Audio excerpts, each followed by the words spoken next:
Welcome back to our study of 1 Timothy and our Wednesday night Bible gathering, our study around the Word of God. Tonight we're going to continue in 1 Timothy chapter 5, beginning in verse 3.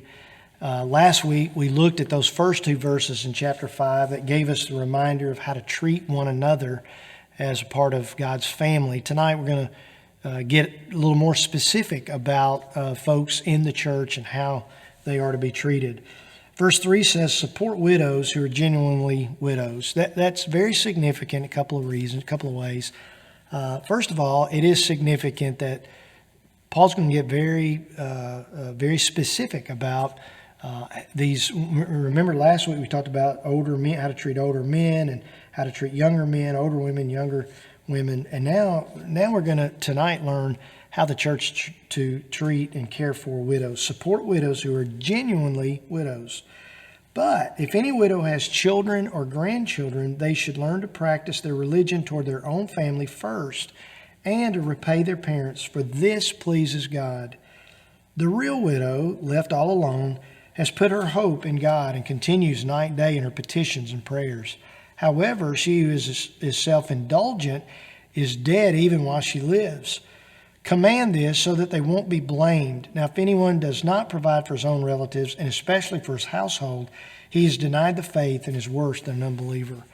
It's very interesting that there is this, it is over and over stated that the widow be a genuine or a legitimately, being legitimately widowed. And Paul, if we think about it, there's an irony here. This is Paul's telling Timothy how to treat these widows in the church.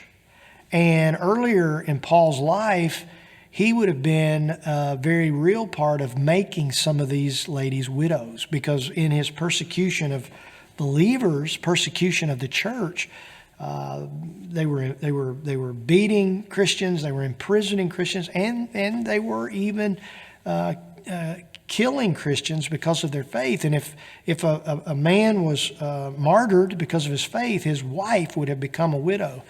Now Paul's heart has been transformed, and now he's thinking differently, and he's giving us the guidelines that God has established for how we will treat those that have been widowed, and these actions that we're to take toward them. And in essence, a widow was considered one who, in and of herself, would have been helpless in the sense that they were living in a culture where they were pushed to the side as being women. I remember a few years ago hearing the testimony of a gentleman who was coming to be president of Carson Newman University, and he was talking about his daughter. His daughter came to him and said, "Dad, I believe God's calling me to Afghanistan to be a missionary." And he said he had a challenge with that, a difficulty, because he said to his daughter, he said, first of all, honey, you're a Christian, and they hate Christians in Afghanistan. Secondly, you're an American, and they hate Americans in Afghanistan. He said, and third, you're a woman. And they look at women as being second-class citizens in that culture, and certainly the religious part of that culture viewed women as being second-class. So he said, you got 3 strikes against you. Well, in many religions, women are viewed as second-class. It's Christ who brings us all to an equal place. Here's an irony in our own country. The church is often criticized for its treatment of women. And yet no world religion has elevated women to a status of care like the church. And in particular, in this case, we are seeing Paul embrace what Jesus said in Matthew, when you do this unto the least of these, my children, you've done it unto me. So our relationship to the Lord, our worship of Christ, is predicated on how we take care of the least of these, and in this case, take care of widows. In a world where many cultures consider widows as a burden on the tribe, They are many times stripped of all their possessions, and they certainly are stripped of their dignity. We have to kind of guard. We certainly have to guard against that.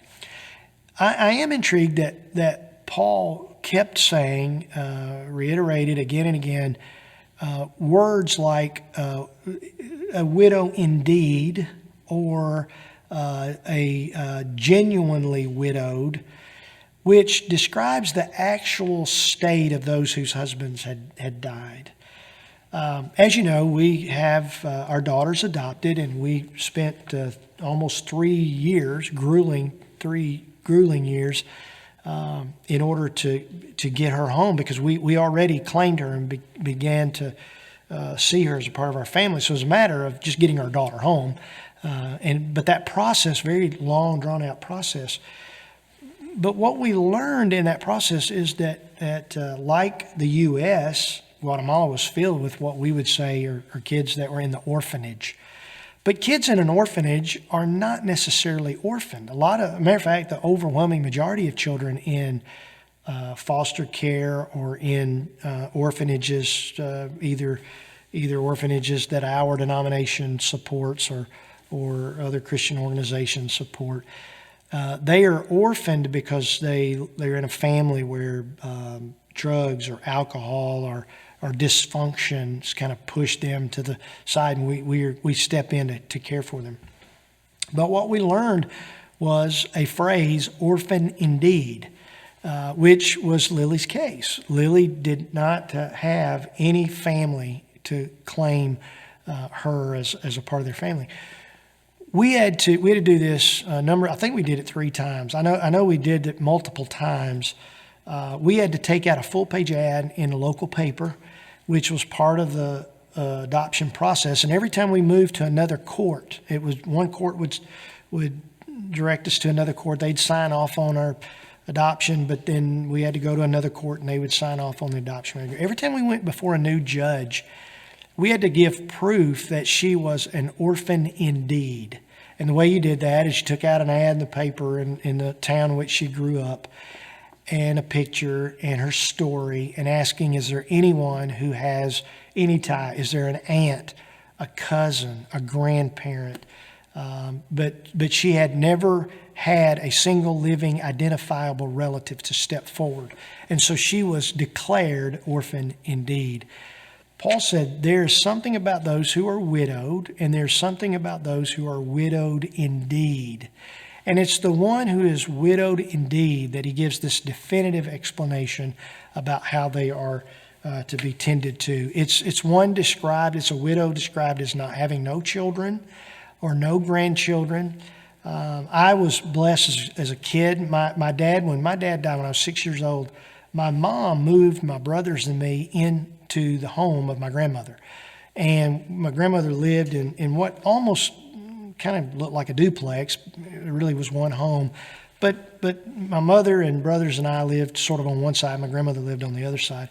But living in the home of my grandmother for 6 years was a blessing to me. I learned to appreciate what she did in my life, not what we were doing for her, although we were caring for her, but really how she invested in me.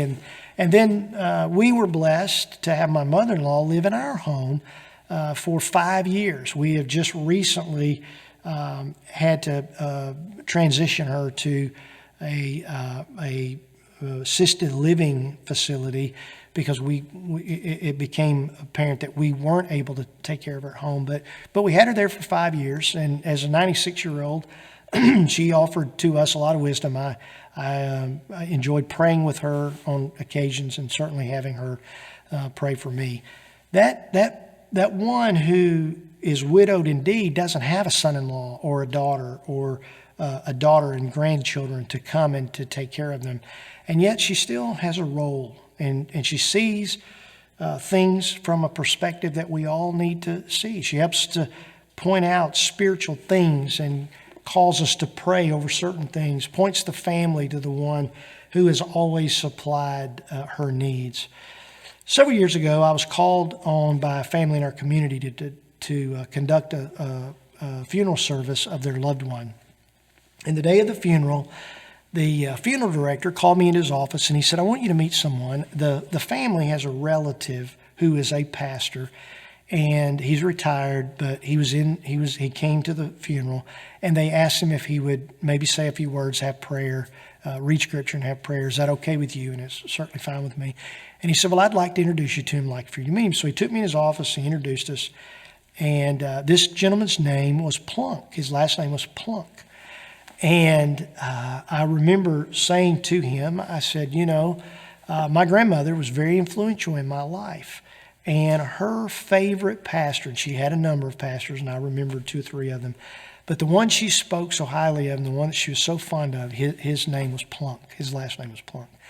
And the gentleman smiled, and he said, that's great. He said, where'd your grandmother live? And we were in Middle Tennessee at the time, and I said, well, you probably never heard of it, a little place over in West Tennessee called Trenton, Tennessee. And he said, well, maybe I have. And I said, oh, you've heard of Trenton? He said, what church did your grandmother attend? And I said, she was a very faithful member of First United Pentecostal Church. And he said, what was your grandmother's name? And I said, my grandmother's name was Della Pugh. And he said, he smiled real big, and he said, so you are Sister Pugh's grandson? And I said, yes, sir. And he said, well, I'm Brother Plunk. I was your grandmother's pastor. When he told me that, I was just thrilled that I got to meet this person that I'd heard so much about. And then he told me a story of how he had just was so fond of my grandmother and how he had ministered to her. And on one occasion carried her some money, had $20, he said, in his pocket, and he felt God leading him to take that to her, and he carried her the money.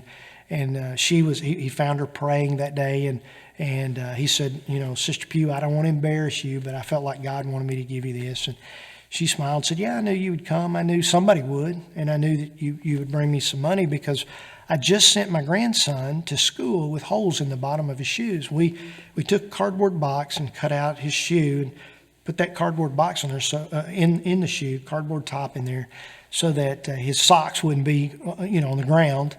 And as he told that story, I told him, I said, I was the grandson. And I remember that. I didn't know anything about him, obviously, but I remember going to school and having cardboard in my shoes and then hearing him tell his side of the story and how my grandmother had prayed that someone would come, and then he came. What a great blessing for me to know that he was taking care of my grandmother, even though the responsibility was with our family. She wasn't a widow indeed, because she had my mother living with her and she had her grandchildren living with her.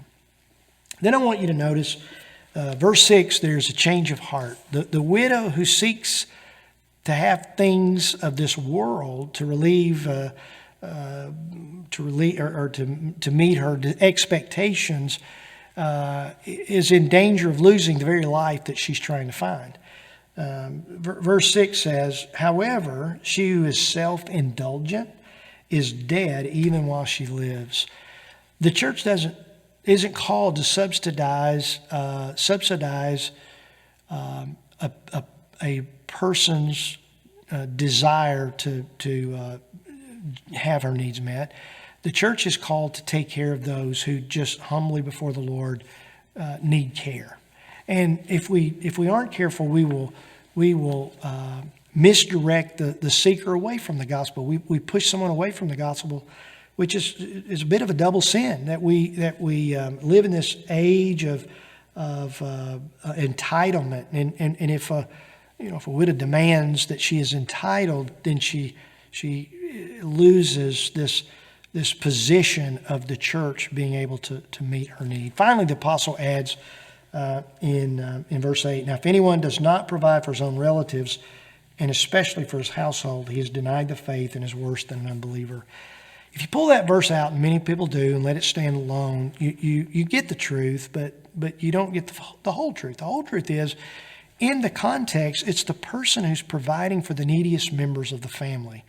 And if you fail to provide for those in your family, the neediest members of your family, you're worse than an unbeliever. So that to be an authentic, genuine Christian, is to provide and to meet the needs of those who are the most vulnerable. It's God's way of, I believe it's God's way of emphasizing the seriousness with which He wants the Christian to act. Offering pity to the most vulnerable is what Jesus did when He offered us salvation. You and I, we were in dire need of to be saved, and it wasn't under any circumstance that we could meet that need ourselves. And so Jesus met it for us. And for us to be unwilling to extend forward that same benevolence in our own family, in our own circle, is akin to being that wicked debtor, worse than an infidel. And so, as we close tonight, let me just remind you that we care for one another. We were reminded last week how to treat one another, and tonight we care for those that are most vulnerable. We are to care for the orphans and the widows. They're the most vulnerable, and they're the ones that we need to invest in. And I've been blessed that God's allowed me the privilege of being able to do that in some wonderful ways in which I become the one who's been blessed. Thank you for joining us tonight. I look forward to being back with you next week, next month even, as we continue our trek, our journey, our voyage through the book of 1 Timothy. Have a great night and be blessed.